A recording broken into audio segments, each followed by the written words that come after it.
CAMEX por hacer posible la realización de un webinar más acerca de nuestro curso sobre presupuesto público. Quien les habla es el economista Carlos Hualpa.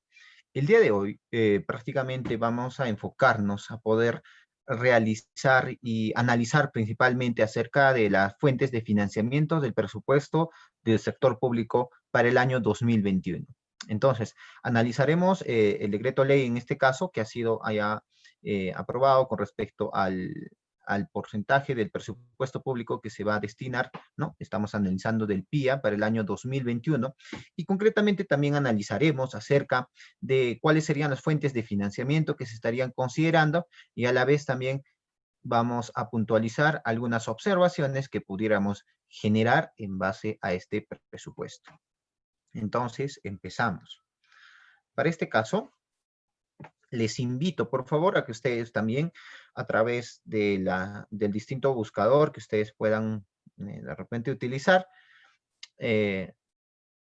indagar acerca de la sustentación del proyecto de presupuesto 2021, ¿no? Concretamente, lo que vamos a analizar es un extracto acerca de este resumen ejecutivo proporcionado por el Ministerio de Economía y Finanzas. Entonces, empezamos analizando, ¿no? A ver, denme un minutito. Ya, perfecto. Vamos a empezar mostrando acerca de los indicadores, la meta y los resultados de cada objetivo estratégico sectorial. Ojo, estamos estructurando principalmente estos indicadores en base a los objetivos e indicadores y metas que concretamente cada sector estratégico del Estado, concretamente, ha podido determinar. En este caso, entonces el objetivo estratégico sectorial, ¿no? Número 1, conlleva principalmente a la consolidación del equilibrio y sostenibilidad fiscal. Para ello, ¿no? En este caso, encontramos que utiliza el indicador del déficit fiscal respecto del PBI y la deuda pública respecto del PBI.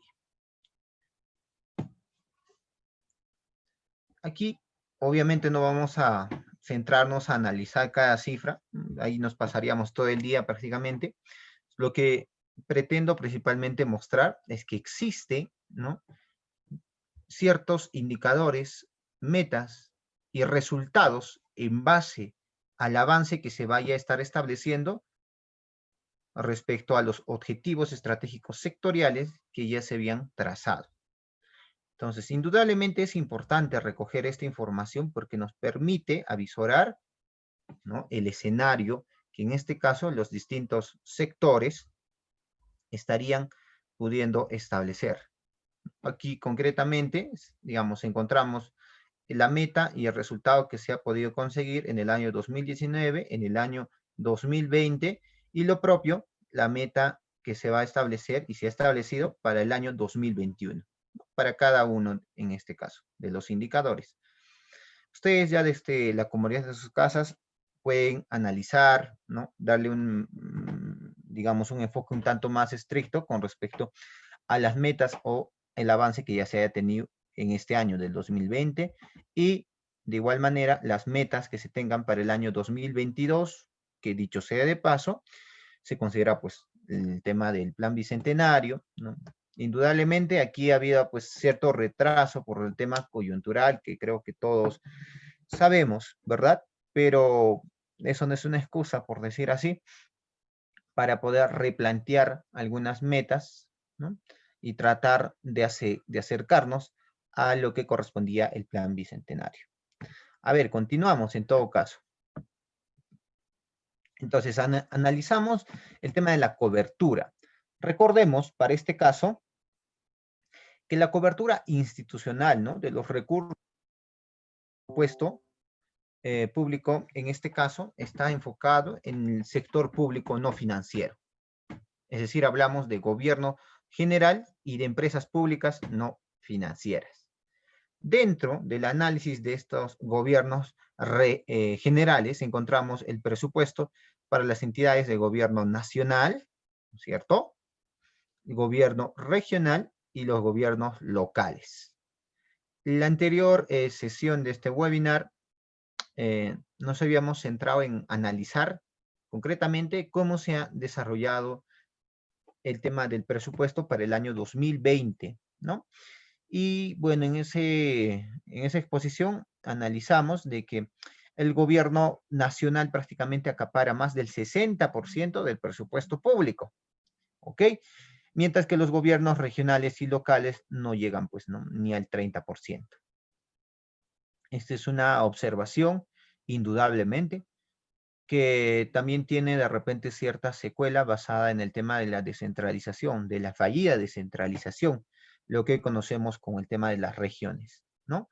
Cómo es que las regiones, en este caso, una propuesta muy interesante para buscar justamente que cada región genere su propia, digamos, su propio entorno de desarrollo, pueda manejar su propia, digamos, su propio presupuesto, ¿no? Sin la necesidad, lógicamente, de acudir, digamos, a una entidad central que pueda redistribuir, si se quiere llamar así, ¿no? La captación que cada región pudiera tener. Esto indudablemente, digamos, beneficia y a la vez perjudica a las propias regiones. ¿Beneficia a quiénes? Bueno, beneficia a las regiones que, digamos, en el ámbito o en el aspecto económico son muy precarias, ¿no? Si su captación en el tema tributario concretamente, digamos, no es para nada significativa. Pero al margen de ello, reciben presupuesto, ¿no es cierto? Y todavía presupuesto por encima del que ellos son capaces de generar. Pero por el otro lado, también se habla de regiones, ¿no?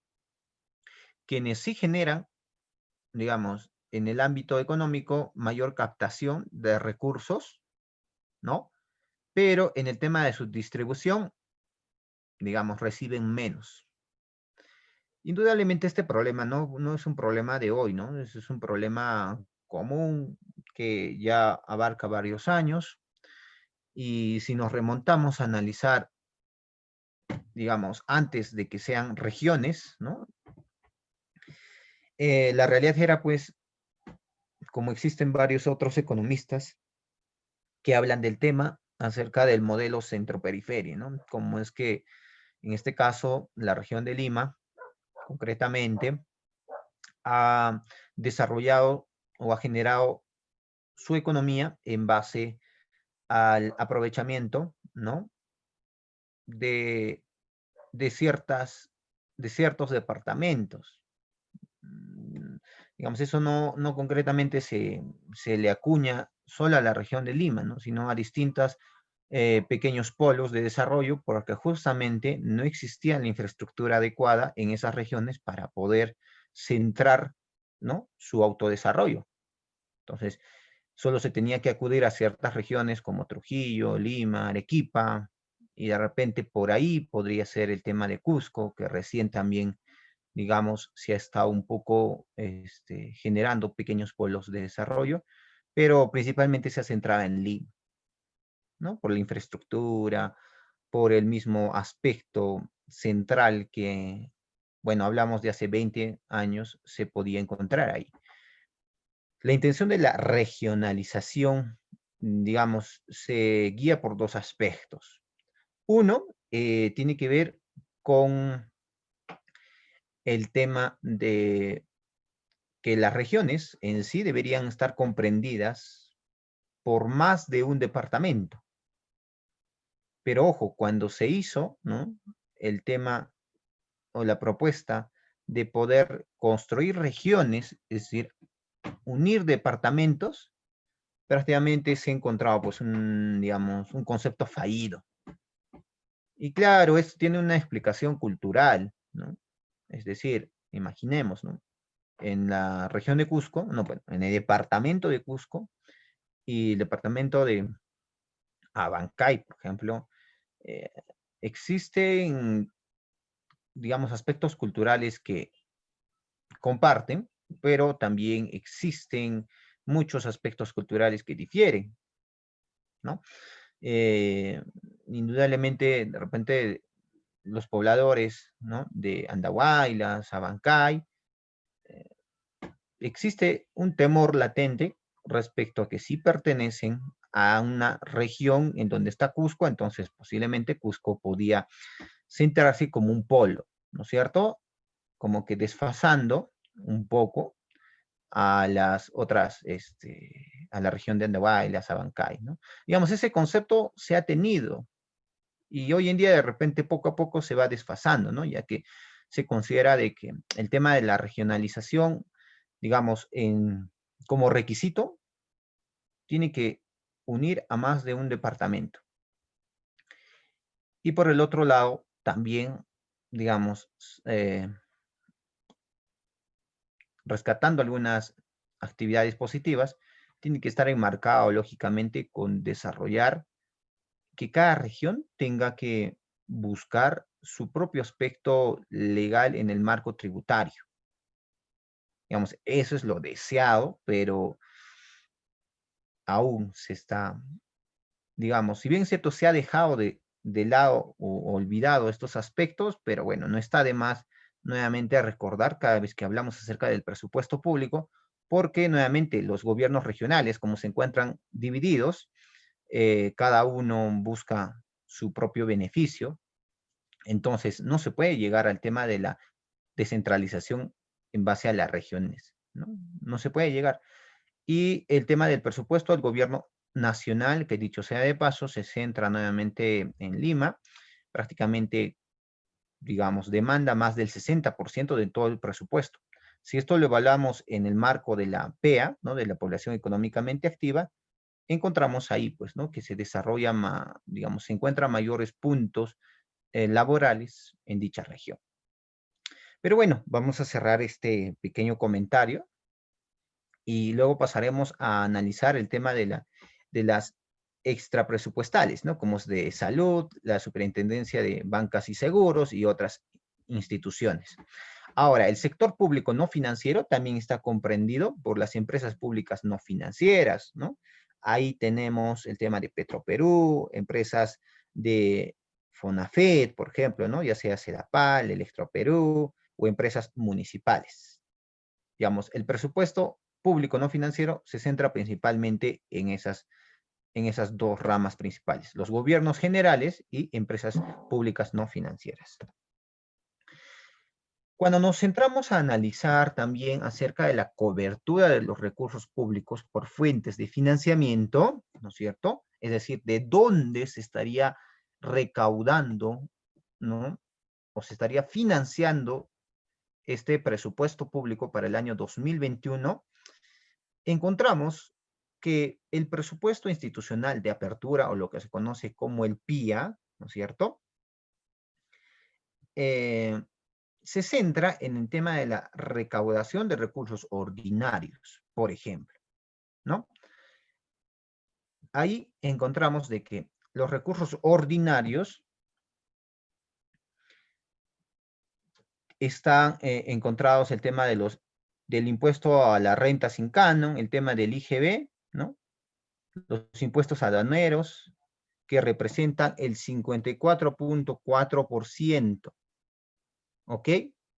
Estamos hablando acerca de cuánto es su representación porcentual respecto al presupuesto institucional de apertura para el año 2021.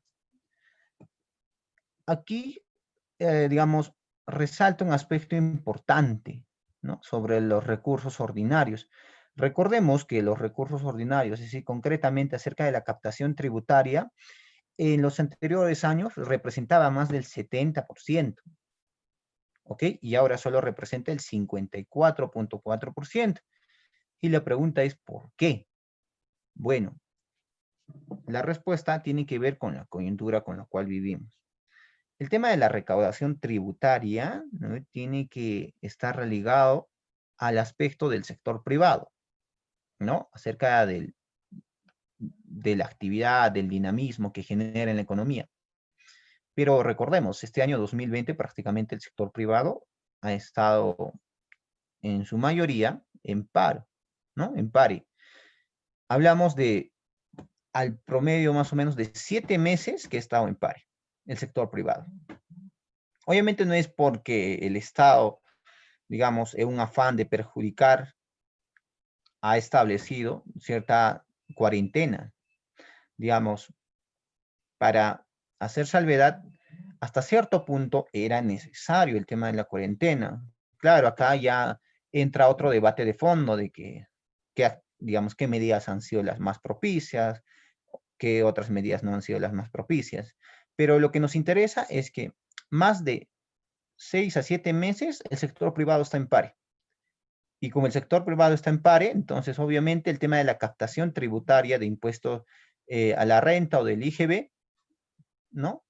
No se ha generado. Y por eso, digamos, siendo muy optimistas, el tema de los recursos ordinarios solo va a representar el 54.4%. En verdad, debería representar menos del 50%, pero bueno, son datos que que el MEF en este caso nos puede proporcionar. Otro ingreso para el tema del PIA tiene que ver con los recursos determinados. El tema de Cano, Foncomún, rentas aduaneras y demás, que acá, digamos, ¿no? Representa el 12,5%. Seguido por los recursos directamente recaudados, que en su mayoría se habla acerca de las tarifas por servicios de entidades estatales, ¿no? Es el tema de tasas, contribuciones, venta de bienes, servicios, el tema de las aportaciones por regulación y demás, lo cual representa un 6,8%. Seguido de las donaciones y transferencias de fuentes externas que no representan ni el 1%. Pero lo interesante, ¿no? Es el tema de las operaciones oficiales de crédito, el tema del endeudamiento. Bueno, anteriormente el endeudamiento no representaba, digamos, ni al 20%, ¿no? Digamos, pero hoy representa el 26%. ¿Y por qué nos llama la atención? Porque en el anterior webinar justo hablábamos acerca del incremento del presupuesto que era de alrededor de 3,5 o 6% respecto al año 2020, ¿no es cierto? Es decir, el presupuesto había incrementado, pero la pregunta era, ¿por qué si la actividad económica prácticamente estaba en pare? El presupuesto no ha debido de incrementar, al contrario, en el escenario más óptimo ha debido de permanecer constante, porque ojo, el tema de los recursos ordinarios, ¿no? El tema tributario, anteriormente representaba más del 70%, ahora solo representa el 54%. Entonces aquí tenía que, si se esperaba que un incremento del presupuesto público, entonces no era pues por un recurso que nosotros habíamos generado y captado, sino se debía de justificar a través de un endeudamiento, ¿no? Acá el Estado ha emitido, ¿no? El tema de los bonos soberanos para poder, obviamente, justificar el incremento del presupuesto público. Si nos hemos endeudado, ¿ya? Digamos, por un porcentaje equivalente al 26%, lo cual es, digamos, es un poco fuerte, pero esperemos, lógicamente, que los escenarios, principalmente políticos, no vayan a ponernos en aprietos más adelante. ¿Ok? Bueno, simplemente quería hacer esa aclaración, ¿no? Con respecto al presupuesto, porque muchos se preguntan, ¿por qué incrementó el presupuesto si la actividad económica en este caso ha estado en pare y lo cual ha sido muy baja este año? Pero bueno, si se incrementó el presupuesto o se ha financiado ese incremento principalmente también por un tema de endeudamiento. Aquí podemos encontrar el tema de los ingresos por recursos ordinarios, por ejemplo, lo que justo les hablaba, ¿no? Al tema del ingreso que representa, digamos, nuestra mayor captación para el tesoro público. ¿Qué encontramos en tema de impuestos y contribuciones obligatorias? Impuesto a la renta, impuesto a la propiedad, impuesto a a la producción y el consumo y demás, ¿no?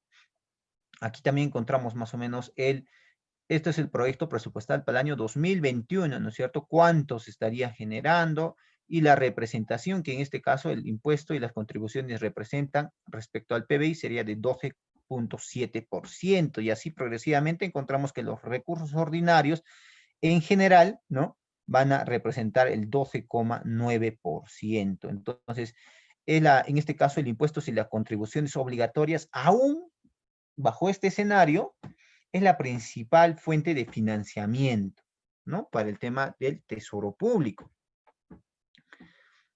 Ahora, seguido por el tema de los recursos directamente recaudados, ¿no? Para este caso, estamos hablando de los diferentes sectores del gobierno, perdón, del Estado, quienes en este caso van a o han generado la captación, ¿no? En el gobierno nacional de los recursos directamente recaudados. Y acá encontramos por sectores, ¿no? De economía y finanzas, educación, transporte, justicia, Ministerio del Interior, salud, energía y demás. Dentro de ello también ustedes pueden encontrar, ¿no? La cantidad que en este caso representa. Bueno, este tema ya ustedes lo pueden analizar con mayor detenimiento, lo cual de repente por aras al tiempo no nos vamos a detener, porque vamos a pasar a analizar acerca del escenario macroeconómico.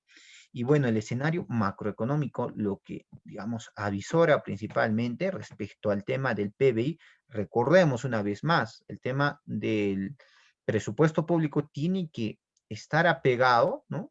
O tiene que ser referente del suceso que ocurre acerca del Producto Bruto Interno. Y para este caso, analizamos, ¿no? De que el año 2020, teniendo como referencia el año base del 2007, encontramos de que prácticamente hemos tenido mucha recesión respecto a al tema de la variación porcentual. ¿Ok? En el tema minero e hidrocarburo, por ejemplo, este año hemos tenido de menos 10,8 la variación, ¿ok? De igual manera, ¿no? En el tema construcción, de menos 23,2 y así progresivamente podemos encontrar que a grandes líneas, ¿no?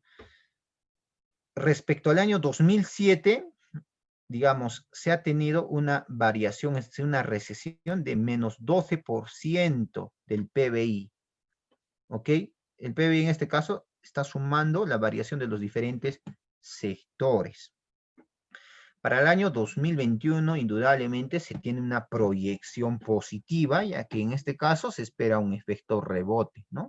Es decir, imagínate que sueltas una pelota, ¿no es cierto? Y esta va a rebotar. Ese es el efecto rebote. Se espera de que la economía para el año 2021, digamos, por el escenario negativo que se ha tenido este 2020, digamos, sea lo opuesto.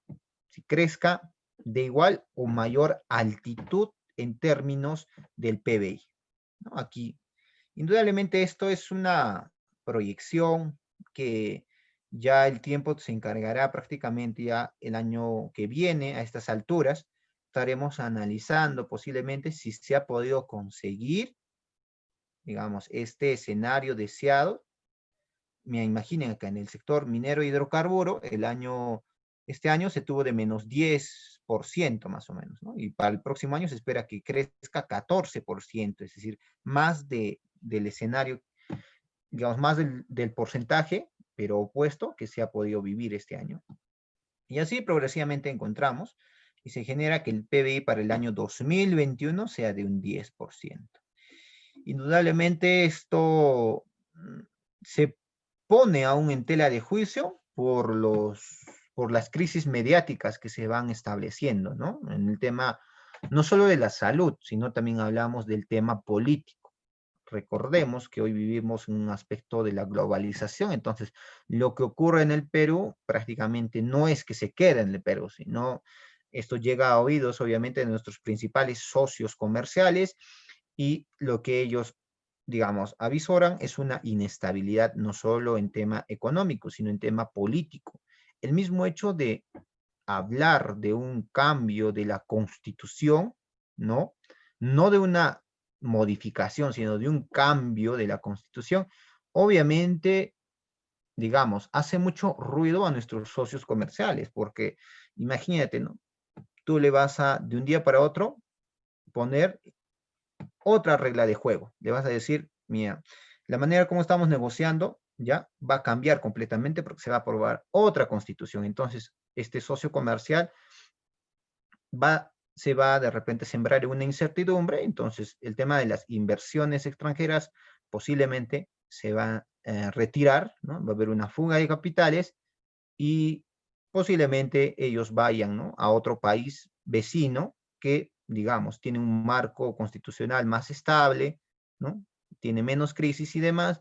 Entonces, los diferentes escenarios que hoy en día, por ejemplo, son latentes, como el tema del paro agrario y demás, digamos, suman a que para el año 2021, digamos, la proyección que se tiene no se vaya a cumplir para nada, ¿no? Sí, no hablamos de un 10% del PBI, estamos hablando, digamos, por esa actitud positiva de crecer a un 3, 4%, no de un 10%, como se establece. Y así también encontramos el promedio para el año 2022 y 2024. Es decir, esta proyección principalmente quien la elabora es el Banco Central de Reserva. A ver, pasamos, porque nos va a ganar el tiempo en todo caso. El año 2021, ¿no es cierto?, se prevé una recuperación considerable del PBI. Aquí lo que encontramos es justamente, ¿no?, lo que se establece por parte del Banco Central de Reserva respecto al crecimiento del 10%, tras superar los efectos negativos de la pandemia. Acá se consideran ciertos supuestos en el entorno internacional, por ejemplo, ¿no?, el mundo en la variación porcentual real en el año 2019, digamos, tuvo un crecimiento del PBI, ¿ya? Alrededor de 2,9, ¿ok? Pero este año, a nivel mundial, ¿no?, se tuvo una recesión de menos 4,3%, ¿ok? Ha sido tan fuerte, casi comparado con la Primera o la Segunda Guerra Mundial. Es decir, el escenario a nivel mundial ha sido catastrófico. Y para el año 2021, digamos, la proyección que se tiene a nivel mundial es de un crecimiento de 5,3%. El crecimiento económico, ¿no?, en este caso es del Perú, ¿no? El año 2019, ojo, solo habíamos crecido 2,2%. Este año se tiene el registro de menos 12%. Ha sido uno de los más fuertes que se ha podido encontrar en las últimas décadas. Y para el año 2021 se tiene una proyección de crecimiento, como ustedes ya saben, de un 10%, lo cual, digamos, aún están en duda, ¿no? Digamos, esta proyección se ha desarrollado en el escenario en donde no estaba existiendo el tema de la crisis política, de antemano el tema de posibilitar un cambio de constitución, o lo que hoy en día vivimos, ¿no?, acerca del paro agrario o demás. Entonces, digamos, esta proyección se hizo en el mejor escenario, pero lo cual ahorita prácticamente el tiempo está dándonos ciertas señales de que no va a ser así. Y así también podemos encontrar los equilibrios macroeconómicos, ¿no? Y el tema del comportamiento de los precios y del tipo de cambio. Ojo, el tipo de cambio refleja indirectamente el nivel de importación o exportación que se tenga en una economía. El año 2020, aquí encontramos, ¿no?, que el tipo de cambio de soles respecto a dólares era de 3,45 en promedio. Estamos cerrando este año, ¿ok? Obviamente acá, digamos, el Banco Central de Reserva ha podido manejar de manera muy positiva las diferentes crisis que se han podido suscitar, porque recordemos, el mismo escenario que se tuvo con respecto al expresidente, bueno, Merino, la crisis política o demás, al día siguiente de lo ocurrido prácticamente nuestra moneda se había devaluado, pues es decir, el nivel en este caso, de estabilidad de nuestra economía se estaba yendo abajo cada vez más y más por las diferentes crisis. Pero bueno, creo que el Banco Central de Reserva, como ya es costumbre, tuvo un manejo adecuado acerca de sus diferentes políticas y pudo establecer que el tipo de cambio prácticamente esté cerrando a un nivel totalmente adecuado. Y para el año 2021 se prevé, ¿no?, que el tipo de cambio cierre con 3.46. Y aquí ustedes pueden encontrar, digamos, algunas especificaciones que se vayan a considerar respecto a estos supuestos. ¿Ya? No vamos a ponernos a analizar cada una de ellas. En consecuencia, el tema de los ingresos fiscales estarían en la fase de la recuperación, aunque con una notable incertidumbre. Bueno, en el tema de los ingresos del gobierno general, por ejemplo, para el año 2020 se tuvo de 17%. Para el 2021 se prevé de un 19.4%. Pero ojo, si lo revisamos también el tema de la presión tributaria, de igual manera se espera que esta sea de 14,3%. Es decir, se considera el tema de la recuperación de la actividad económica en un 10%. Siempre y cuando se cumplan este escenario, se espera, ¿no?, que el tema de mayores precios de la exportación, el tema de la disipación, del aplazamiento y repago de los impuestos fraccionarios y el tema de la continuidad de las políticas para aumentar el cumplimiento tributario. ¿Qué más? Respecto al tema de la proyección del PBI real. Ojo, se habla de PBI real cuando principalmente, digamos, esta se divide por el total, ¿no?, de bienes o servicios que se vayan a poder adquirir. Y acá también, digamos, ¿no?, el escenario que se dibuja es un escenario positivo. Es decir, indudablemente el escenario 2021, si es que no se espera, ¿no?, una segunda ola muy fuerte, es que crezca, ¿no? Estos pocos meses en donde ya se ha podido liberar un poco más el tema de las medidas, hemos podido nosotros notar, ¿no?, de cómo es que los diferentes sectores, por más golpeados que se encuentren, salieron nuevamente y están generando actividad económica, están moviendo, ¿no?, su capital. Pero, digamos, el escenario no va a ser de un 10%, es decir, ese escenario sería, yo creo que ni la economía más idónea podría conseguir eso, ¿no? Pero bueno, es lo que nos plantean. Indudablemente es importante analizar el tema del cumplimiento de los países respecto al tema de la tributación, ¿no? El tema de la recaudación fiscal, apegado al tema de los cierres de brecha respecto a países de América Latina, es decir, a países vecinos, o concretamente a miembros de la OCDE, ¿no? Entonces, en el tema de incumplimiento por país, del tema del IGB o de impuesto a la renta de tercera categoría, encontramos de que Perú prácticamente encabeza, ¿no? Esto tiene, digamos, una explicación respecto al tema de la evasión, el tema de la informalidad. Recordemos nuevamente, 9 de cada 10 empresas son micro y pequeñas empresas, ¿ya? Entonces ese 1% está entre mediana y grande empresa. Pero ojo, esas 9 empresas de cada 10 que son micro, 8 de cada, en este caso, ¿no?, de cada 10 microempresas está en el sector informal.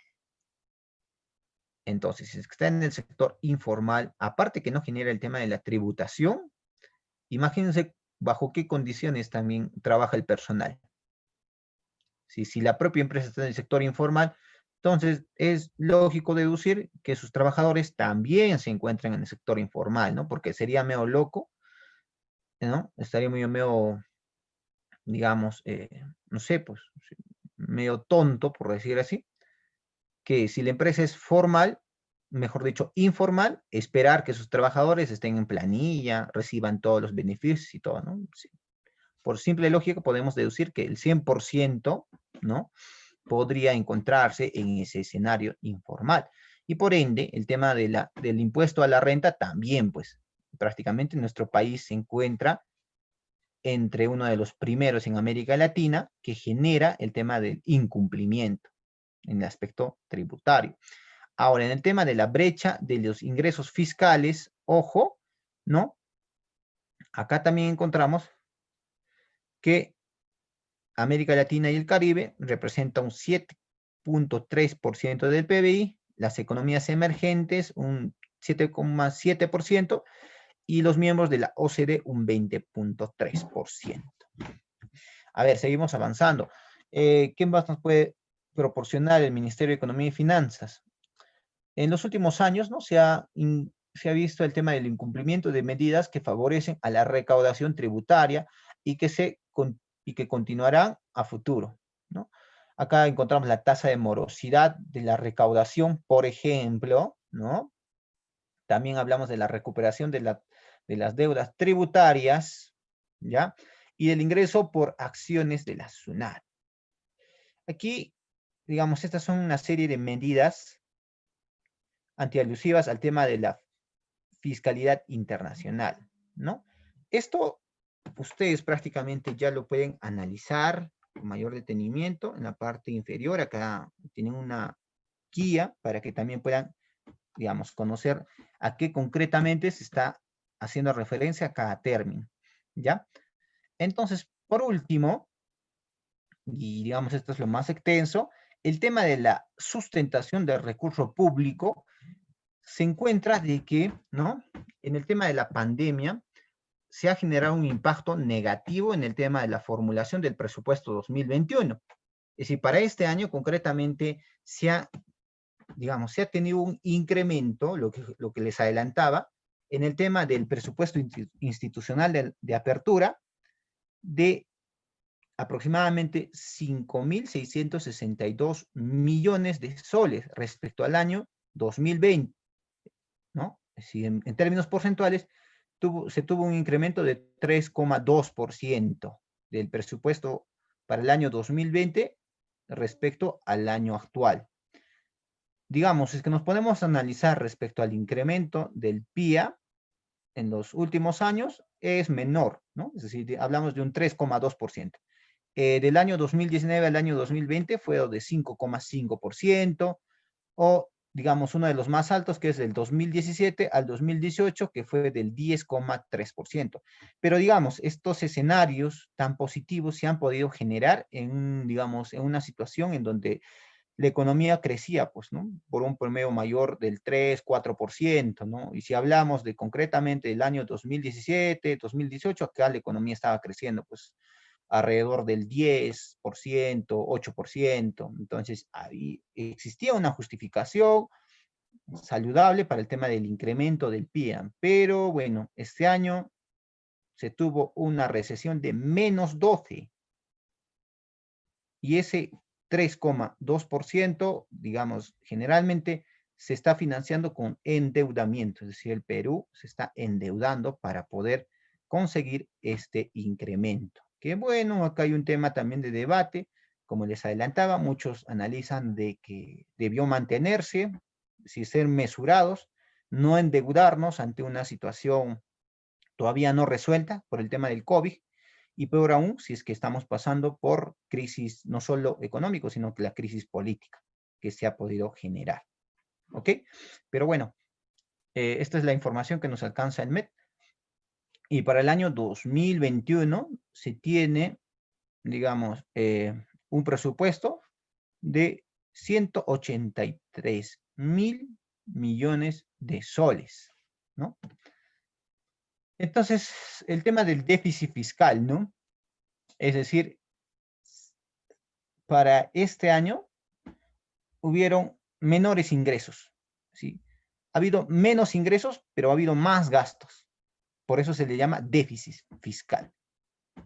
Según las proyecciones, en el presupuesto para el año 2021 sería de 6,2% del PBI. ¿Ya? Hay que tomar en consideración esas informaciones. Ahora, las principales fuentes de financiamiento del presupuesto se verán afectadas y tendrán que ser compensadas con mayor endeudamiento, que es lo que les comentaba, ¿verdad? Para este caso, el PIA para el año 2020, ¿no?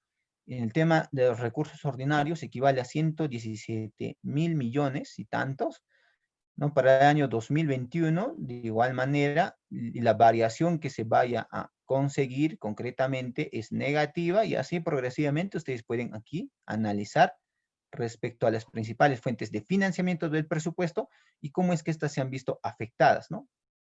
Y si analizamos el tema de endeudamiento, aquí sí hubo un incremento, ¿no? Es decir, el PIA en este caso, para el año 2020 era de 21.000 millones y tantos soles. Pero ojo, mira, para el año 2021 se tiene un endeudamiento de 47.000 millones de soles, es decir, prácticamente se ha duplicado más, ¿no? Más en este caso, ¿no? Hubo una variación aproximadamente de más de 26.000 millones de soles, que digamos acá existe cierta justificación para el tema de este incremento de 3,5% del presupuesto al año 2021. Las causas del endeudamiento es una menor recaudación directa de entidades de los tres niveles de gobierno, hablamos del nacional, regional o local, una menor proyección de Cano, ¿no? Y menor recaudación principalmente por temas del IGB, o del impuesto a la renta, lo que antes representaba alrededor del 70% del presupuesto o del tesoro. También encontramos acerca de los menores recursos presupuestales, ¿no? Excluyendo el tema del endeudamiento, que lo que hacen es reflejar ¿no? Refleja la revisión a la baja de los niveles del PBI que afectan los ingresos, en este caso. Respecto a las fuentes de financiamiento del presupuesto público, encontramos de que los recursos ordinarios nuevamente, ¿no? Por más que haya, digamos, disminuido, sigue representando más del 50% como fuente de financiamiento. ¿Ok? Seguido por los recursos por operaciones oficiales de crédito, ojo, que representa el 26%. Acá estaríamos encontrando el tema del endeudamiento. ¿Ok? Por eso les digo, ¿no? El tema del endeudamiento está, digamos, apañando el incremento que se ha tenido. Los recursos ordinarios, en este caso, ¿no? Financian el 54,4% del presupuesto. Sí, son ingresos que provienen principalmente del tema de la recaudación tributaria, ¿no? No están vinculados a ninguna entidad en particular, pero ojo, digamos, lo importante aquí es siempre tomar en consideración al sector privado, ¿ok? Y cuando se habla acerca del sector privado, no se habla pues concretamente acerca de las grandes empresas o corporaciones, se habla desde el micro, del pequeño, del mediano y, ¿por qué no?, de la gran empresa. Son los diferentes sectores, ¿no? Entonces hay que tomar en consideración de que digamos, este año también nos ha reflejado de que sí somos dependientes del sector privado, es decir, el gobierno de turno no puede tomar medidas en contra del sector privado, porque sin el sector privado prácticamente no tenemos presupuesto para financiar todos los gastos, no tenemos. Y estos 6 meses de pare prácticamente han reflejado, pues, ¿no?, de que la economía se está viniendo abajo poco a poco. Y por más, digamos, acá hay un debate, ¿no?, del tema de que sí debieron, digamos, otorgar para que este sector privado empiece a funcionar o por lo menos seguir con las medidas de cuarentena, por más, digamos, buena sea la intención, ¿no?, de evitar mayor propagación, pero, digamos, era una necesidad el hecho de que el sector privado tenía que, de una vez por todas, buscar reactivarse. Porque, al fin y al cabo, nuestro presupuesto para el año 2021 hubiera sido totalmente crítico. Y lo que hubiera pasado es que la única fuente de financiamiento para poseer un presupuesto para el año 2021 sería incrementando mayor endeudamiento, es decir, emitiendo, en este caso, este tema de los bonos soberanos, ¿no es cierto? Y haciendo que el Perú se endeude más, en este caso. Los recursos determinados también financian, en este caso, el 12.5% del presupuesto, ¿no? Aquí ustedes pueden encontrar de las diferentes actividades extractivas, ya sean decano, regalías, por los cuales se obtiene, el tema también de los beneficios tributarios, el tema de la dependencia de la actividad económica, en este caso busca combatir el tema de la evasión y la elusión fiscal y gastos tributarios. Ahora, el tema de los recursos directamente recaudados financian, en este caso, el 6,8% del presupuesto, ¿no? Aquí hablamos acerca de la captación que van a desarrollar los distintos niveles de gobierno, el gobierno nacional, regional, local. Ojo, acá, digamos, existe los recursos que van a directamente recaudados que genera cada nivel de gobierno. Es decir, el gobierno nacional genera alrededor del 71.4% del total de la recaudación, seguido por el gobierno local, que ojo, es de 24.9%, y el gobierno regional, que solo representa el 3,7% de captación. El tema del financiamiento, que es lo que les hablaba con respecto al tema del endeudamiento, digamos, se ha generado principalmente a una tasa cercana al 1%, pero esto también tiene una justificación, ¿no? Es decir, países como, imaginen, Argentina, Venezuela, que hoy en día están pasando por una situación muy crítica, ¿no? Por anteponer la política sobre la economía y no la economía sobre la política, prácticamente les está pasando un mal escenario. Entonces, estos países, por ejemplo, si quieren endeudarse, obviamente, digamos, reflejan un escenario para nada estable en términos de economía, en términos de política, y por ende, así como, imaginen, un banco a ustedes le van a prestar, ¿no es cierto? Y que mira primero si es que estás en Infocor, ¿verdad? Cómo ha sido tu historial. Hoy en día, ¿qué actividades estás desarrollando? ¿No? Si es que no desarrollas actividades, ¿no? No tienes un trabajo estable o demás, prácticamente la entidad, en primer lugar, de repente no te quiere prestar. Y en segunda, si es que te presta, te va a prestar a una tasa alta, ¿no? Ese mismo escenario pasa en los países. Entonces, países con mucha inestabilidad, obviamente van primero, si quieren endeudarse, van a endeudarse con una tasa elevada, ¿ok? Pero para el caso de Perú, digamos, ¿no? No se está martirizando mucho el tema del endeudamiento porque, digamos, el escenario de Perú es, en términos de riesgo país, nosotros nos encontramos por debajo del promedio, ¿no? Prácticamente somos una de las economías que, digamos, se comporta bien, a grandes rasgos, se comporta bien y el riesgo país es bajo.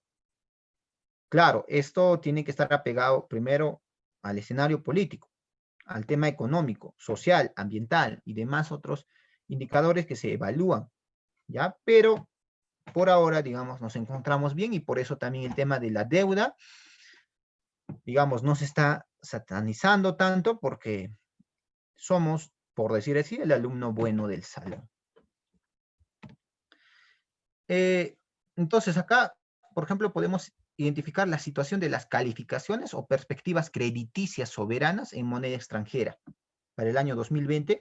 Aquí encontramos que los que se encuentran de color verde representan un país con grado de inversión que mantienen estable sus calificaciones y perspectivas crediticias, ¿no? Si ustedes evalúan de todo, en este caso Sudamérica, nosotros estamos considerados, como les comentaba, el alumno bueno, ¿no? En tema de calificación, en tema crediticio, o de buscar el tema de la estabilidad. Claro, es decir, digamos, esta proyección se hizo a agosto del 2020, ¿no? Aún el tema político, de hecho, para nuestra suerte, fue muy pasajera, no fue muy latente. Pero, mira, si analizamos otros países, como, digamos, nuestros amigos de Argentina o Venezuela. Bueno, Venezuela en este caso está de color plomo, ¿no? Que son países sin calificación crediticia. Es decir, un escenario de un país en donde no, digamos, no es dable el tema del financiamiento. Argentina se encuentra pues en un país con algunas revisiones crediticias negativas entre marzo y agosto del 2020, por ejemplo, ¿no? Y así progresivamente podemos encontrar los diferentes países. Pero lo que resalta de nuestro país es que aún mantenemos el tema de una buena calificación. Entonces podemos acudir a distintas, ya sea al Fondo Monetario Internacional, para poder solicitar el tema de un endeudamiento. Esperemos, lógicamente, que el escenario que se aproxima en el año 2021 aún permanezca estable, con mayor proyección respecto al crecimiento, y este tema del endeudamiento, digamos, se pueda pagar de la manera planeada. Cuando hablamos acerca del endeudamiento, digamos, un endeudamiento público, ¿no? Baja, en este caso, el pago del interés de la deuda pública, ¿no? Es de 1,9% respecto del PBI. ¿Ok? Y bueno, señores, ya para estar culminando con este pequeño webinar, hemos encontrado que en el anterior habíamos hablado acerca de los diferentes sectores en el año 2020, ¿no? En los cuales se había destinado cierta cantidad para tratar de cerrar brechas, así como también el webinar de hoy hemos analizado acerca de las mayores fortalezas macroeconómicas que necesariamente tienen la justificación para poder, obviamente, hablar del presupuesto público que se tiene previsto para el año 2021, ¿no? Con una deuda pública menor, ¿no es cierto? Con un déficit fiscal por debajo del 1%, con reservas internacionales adecuadas y con un nivel de inflación en promedio del 2,7%. Y respecto a las proyecciones oficiales de la economía, claro, de la economía por sectores, digamos, resalta el término de que en el año 2020 se tuvieron cifras en rojo, negativos, ¿no es cierto?, respecto al consumo privado, a la inversión, al gasto, que estaría determinado por la demanda interna, pero para el año 2021 se prevé que esta sea de un escenario más positivo, ¿ok? Pero no necesariamente ligados a esa proyección del 10%, ¿no? Por todo lo que conllevaría el rebrote de una segunda ola o las diferentes crisis políticas que se vayan a suscitar. También es importante ya para culminar el tema del presupuesto institucional, es decir, el del PIA por categoría de gasto. Encontramos de que no existe un incremento del 4,3% respecto al gasto corriente para el año 2021, ¿no? La variación. Y de igual manera, respecto a la variación que se tenga del gasto de capital, en este caso hay una variación, digamos, negativa de 2,3%, y en el tema del servicio de la deuda, aquí obviamente sí hay pues un incremento del 12,7%. Y de esta manera, bueno, llegamos al culmino de este pequeño webinar, esperando de antemano que les haya servido la información y agradeciendo a los amigos de la Cámara Peruana de Comercio Exterior por hacer posible la realización de un webinar más. Muchas gracias con todos. Permiso.